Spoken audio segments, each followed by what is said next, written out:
When I was a woman, men had a problem with me.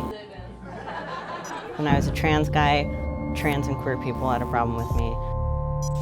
Now that I'm detransitioned, Christians, men, and a lot of radical feminists all have a problem with me.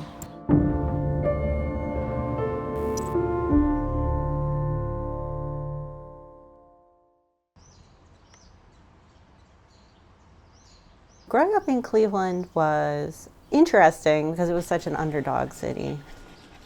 I think it maybe gives you a little bit of a complex. So this is the house I was born in on West 54th Street. I was born at home, so this is actually where I landed.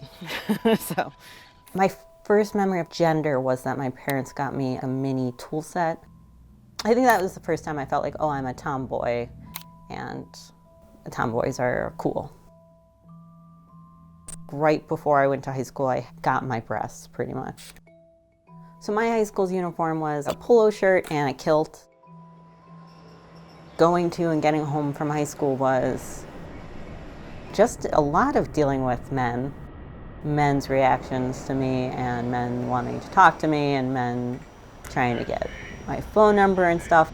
Once I said to a friend of mine that I hated wearing the uniform, that it made me feel disrespected. And my friend was like, oh, that's weird because it makes me feel studious. It felt so unfair to me that I had to wear this ridiculous outfit. After I went to high school, I went to Ohio State.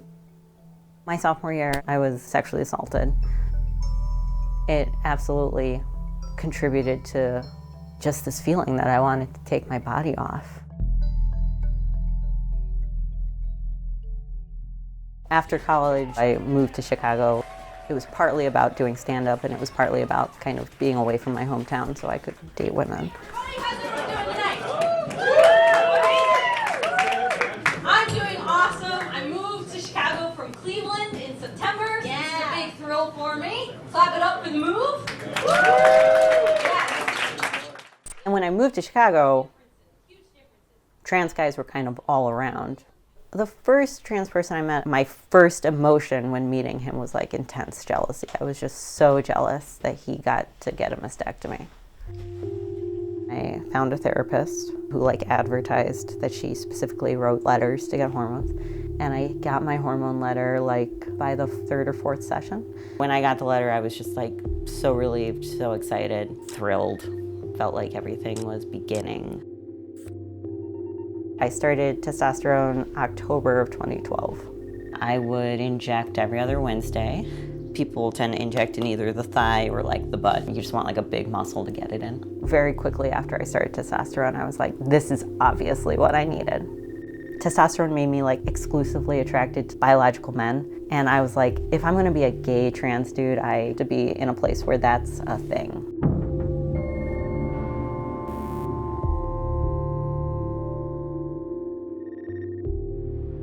I moved to San Francisco in March of 2013. Things in California were going badly, pretty immediately.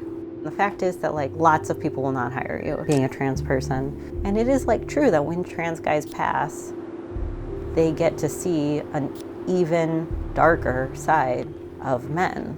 I was hearing a lot of rape jokes. The worst thing that happened to me is intensely funny to some guys.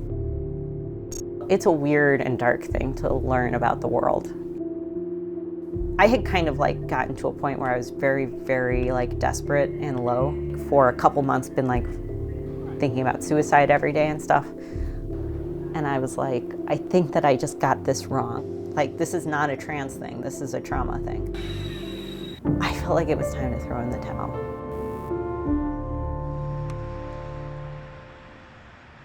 I moved back to Cleveland when I decided to detransition.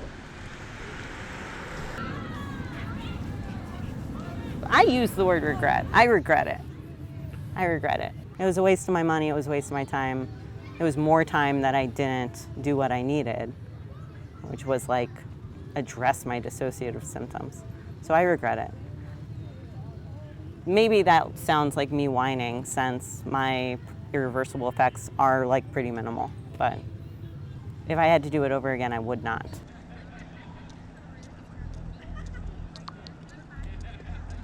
I started writing to process the experience and make it make sense.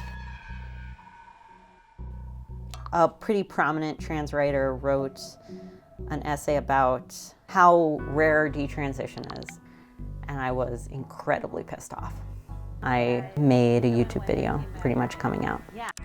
My response and other detransition women's responses, the community got a lot more public. I know one of the presenters, Carey Callahan, and she's a very talented, compassionate, and insightful person. These women are very important. It's important to remember, though, that detransition isn't just a controversial subject people argue about online. Detransition is something some people live through. People who often suffer and face difficulties accessing resources because our very existence gets politicized. You know, I just know like how much work Crash puts into all the content she puts out there. And there are repercussions in your real life to posting this stuff online. I get attacked on a pretty regular basis. Two camps that give me a lot of trouble. It's kind of like fundamentalist Christians who think that my story proves that no one's gender dysphoria can be alleviated through medical transition, and people thus should not have the ability to medically transition.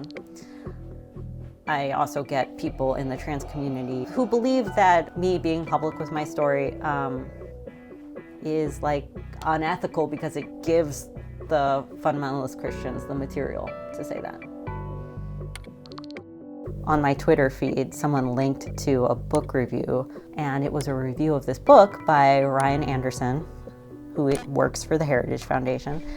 That initial YouTube video I made, he pulled quotes from it to argue that people should not medically transition. So what I do in the book is I tell the stories of several people who found that transitioning, while it went well as a cosmetic matter and might have brought immediate sense of relief, it didn't actually bring the peace and the wholeness that they were looking for, but it only brought new problems. Here we go.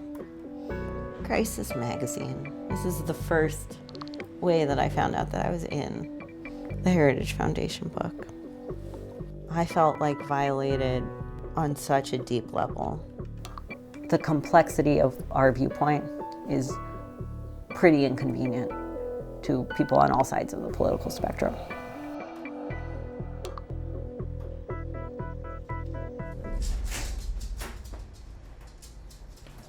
Come on. Yeah, why am I actively participating in this? Maybe there's a sense that like, if you tell the story and it gets misused, and you tell the story and it gets misused again,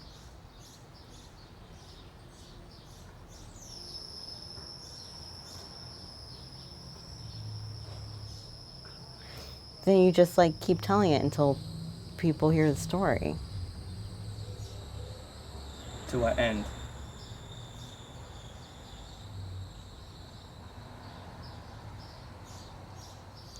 I think the end goal is that other gender dysphoric female people know that we're out here and we're doing okay. So, yeah.